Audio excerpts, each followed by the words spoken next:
Recently আমার যে Redmi note 7 প্রোর ভিডিওটি ছিল সেটি দেখে অনেকেই অ্যাপ্রিসিয়েট করেছেন, প্লাস অনেকেই ফেসবুকে আমাকে নক দিয়ে বিভিন্ন বিষয় সম্পর্কে জানতে চেয়েছেন এই রেডমি নোট 7 প্রো এর।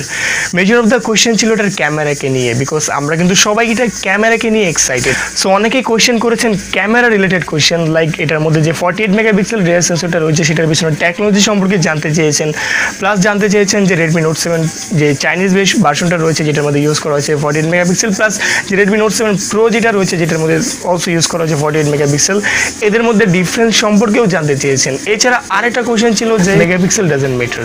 সো এরকম আরও অনেক কোয়েশ্চেন আসছে আমার কাছে। সো এই সকল কোয়েশ্চেনের অ্যান্সার করবো এই ভিডিওতে। সো গাইস দেখতে থাকুন পুরো ভিডিওটা, হতে চলেছে ইন্টারেস্টিং একটা video. Hey, what's up guys, Parvez here. So without wasting any further time, let's get started.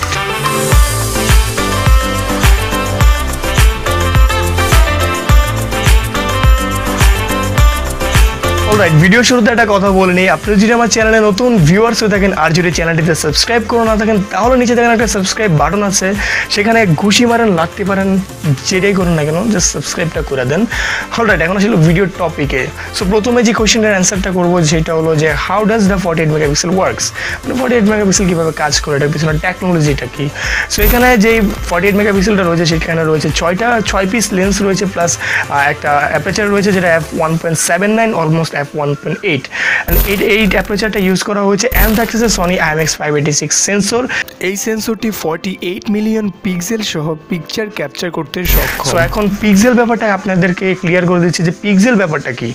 আমরা ডেইলি লাইফে যে ফটো ক্যাপচার করে থাকি, যেমন সেলফি বলেন, বেলফি বলেন, কুলফি বেলফি, যেটা অলমোস্ট এই পিকচারগুলো ক্যাপচার করে থাকি, সেই সব পিকচারগুলো কিন্তু পিক্সেল দ্বারা গঠিত। একটা মানে ছোট ছোট পিক্সেল থাকে, ছোট ছোট পিক্সেল দ্বারা এই পুরো ছবিগুলো গঠিত হয়।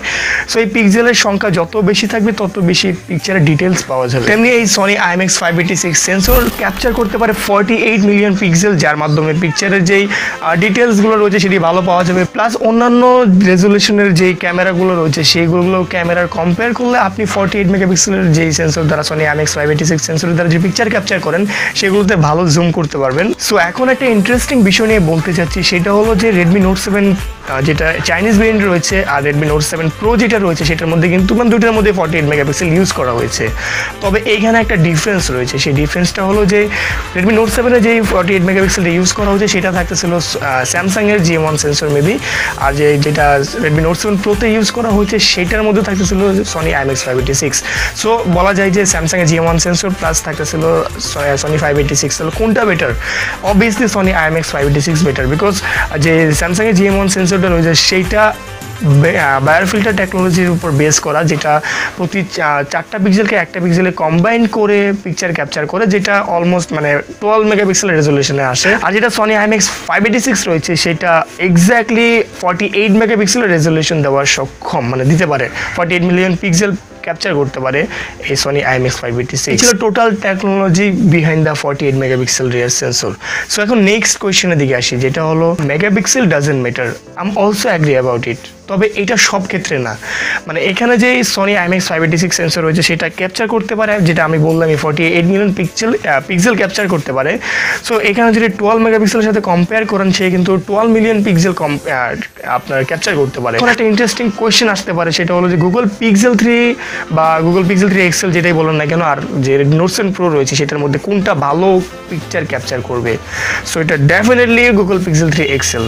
তো এখন গুগল পিক্সেল 3 XL 12 মেগাপিক্সেল দিয়ে কীভাবে 48 মেগাপিক্সেলকে ছাড়িয়ে গিয়েছে। সো এটার পিছিয়ে একটা দারুণ টেকনোলজি রয়েছে। গুগল পিক্সেল 3 XL এখানে হার্ডওয়্যার 12 মেগাপিক্সেল দেওয়া হয়েছে, প্লাস এখানে থাকতেছে প্রচুর সফটওয়্যার অপটিমাইজেশনস।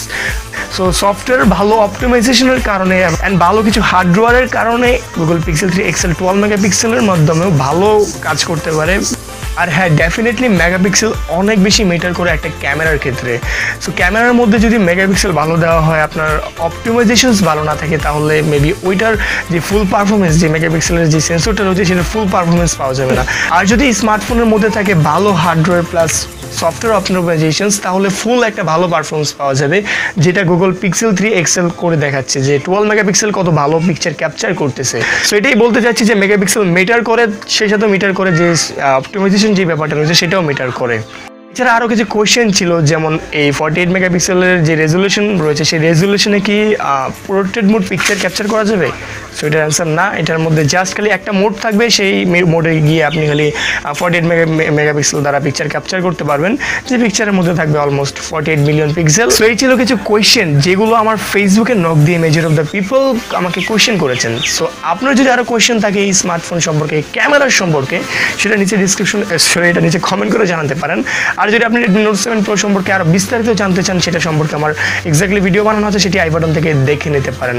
আর আপনার যে কোনো কোয়েশ্চেন থাকলে সেটি কমেন্ট করে জানাতে পারেন। সো গাইস, এই ছিল আজকের ভিডিওটি ভালো লাগলে একটি লাইক দিবেন, কমেন্ট করে জানাতে পারেন আপনার যে কোনো মন্তব্য। সো আমি পারবো ছিলাম আপনাদের সাথে। I will catch you in next one.